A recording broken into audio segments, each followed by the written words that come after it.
Back now with a unique perspective on the political crisis that has engulfed the Commonwealth. Republican Bob McDonnell faced legal trouble for his actions while governor. And his corruption case hit the news after he served his term in 2014. The conviction was overturned and the case wasn't touched again. I talked with McDonnell about how the current crisis is being managed. I'm blessed with five really amazing kids. If anyone knows reconciliation, it's Bob McDonnell. Shortly after he left the Virginia governor's mansion in 2014, the Republican was indicted on corruption charges, only to have his conviction unanimously overturned by the U.S. Supreme Court.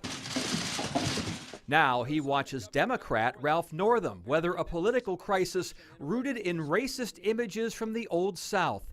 Pictures from his medical school yearbook that came to light nearly 2 weeks ago. I do feel for him, which is my first reaction was to tell him on Friday morning, February 1st, Ralph, I'm praying for you. I've told him to be humble and just let people know who he is. Should he resign his office? I don't think so.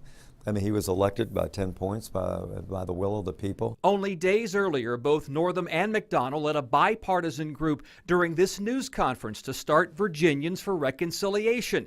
That's to foster better understanding of the state's racist past during the 400th anniversary of the first slaves to arrive at Fort Monroe. Change moves at the speed of trust.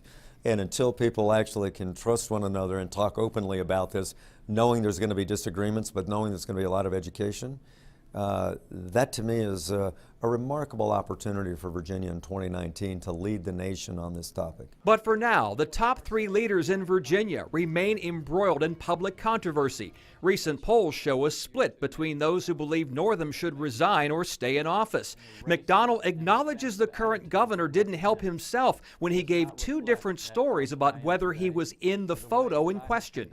Completely inconsistent, obviously didn't have all the facts. Probably didn't get very good advice from his own counselors and media on what to do. We're all flawed. We all make mistakes. We all sin. We're all in need of forgiveness and repentance for some of the things that we've done. And on the sexual assault allegations against Lieutenant Governor Justin Fairfax, McDonnell agrees with him that there should be an investigation before rushing to judgment, adding that cases such as this should not be tried in the media.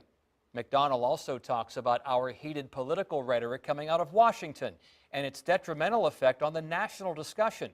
You can see that and the entire interview on wavy.com.